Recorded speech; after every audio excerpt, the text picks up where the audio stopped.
Ilhan Omar has said and done a lot of crazy stuff. She described the worst terrorist atrocity ever perpetrated on US soil as some people did something. Some people did something? She called for, quote, compassion for wannabe ISIS jihadists and said that a judge in Minnesota should give them lenient sentences. She refused to denounce Al-Qaeda. Can you respond to some of the president's specific claims, most notably that you're a communist and that you're pro-Al-Qaeda?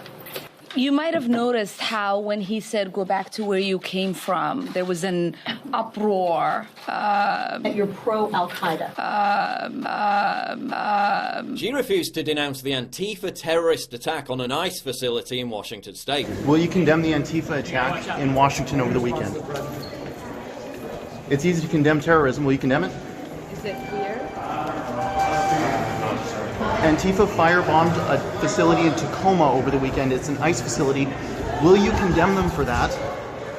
She was caught on camera laughing about and making light of the Islamic terrorist threat.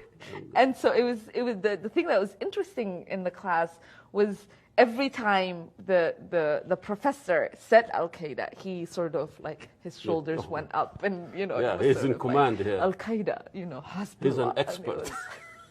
She blamed America for the collapse of the socialist system in Venezuela. A lot of the policies that we have put in place has kind of helped lead the devastation in Venezuela. Some say she even married her own brother. That's a lot of crazy. But despite all of that, I love Ilhan Omar. And if you want to see Trump re-elected, you should love her too, because she's the best thing that ever happened to him. An internal poll of swing Democrat voters found that Omar had a favorability rating of just 9%. In its report about the poll, Axios had to stress that this was not a typo. She literally has a favorability rating of just 9%. So although I love her, a lot of Democrats don't. So by making her the face of the Democrats, along with AOC, whose favorability rating isn't that much higher, Trump is pulling a masterstroke. It's a simple but genius political trick. Trump has forced moderate Democrats to rally around the squad, despite the fact that the squad is hugely unpopular with key voters in swing states. The same squad that includes Rashida Tlaib, who said she was, quote, afraid of her fellow Americans after 9/11. We're gonna go in there, we're gonna impeach the motherfucker. The same squad that includes Alexandria Ocasio-Cortez, who thinks the world's gonna end in 12 years and that there are literal concentration camps in America.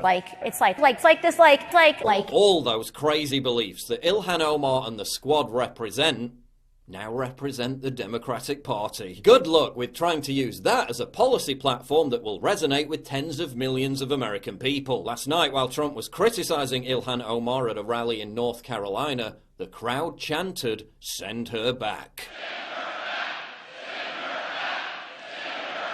This was after Trump tweeted that Omar should go back to Somalia and fix some of the problems there before lecturing America. Canadian Somali journalist Hodan Nalaya did go back to Somalia to do precisely that. She wanted to challenge stereotypes to prove that Somalia was peaceful and beautiful. Nalaya became well known for her relentlessly positive tweets about Somalia. Just 1 week ago, she lauded the beauty of the place. One respondent praised her for, quote, countering the doom narrative propagated by many about Somalia. Another Somali writer praised her portraying an image of the country radically different from the stereotype of, quote, victims trapped in a vicious circle of conflicts. And during a video tour on her YouTube channel of the town of Kismayo, Nalaya said that she was hopeful the area could be rebuilt and revived because this place is beautiful. Kismayo, you're watching the best of Somalia as we show you around this beautiful town. What happened to Nalaya? On Friday last week, she was killed in that very same town when Al-Shabaab militants car-bombed and stormed the Asaya Hotel in Kismayo. 26 people were killed in total, and it took Somali security forces 14 hours to regain control of the hotel. So no, I don't think Ilhan Omar should be sent back to Somalia, because Somalia is a very dangerous place. I think Omar should very much stay in the United States and continue with her incredibly successful efforts at securing the re-election of Donald Trump. She's the best political weapon Trump could possibly have in his arsenal going into 2020. But given what happened to Hoden Nalaya in Somalia, maybe Ilhan Omar should rein in the America-hating just a bit and show a little more gratitude for having the opportunity to live in the greatest country on earth. It's absolutely crucial for you to help me fight the war on free speech by supporting me via Subscribe Star, link in description, and also signing up for my free newsletter at summit.news/newsletter.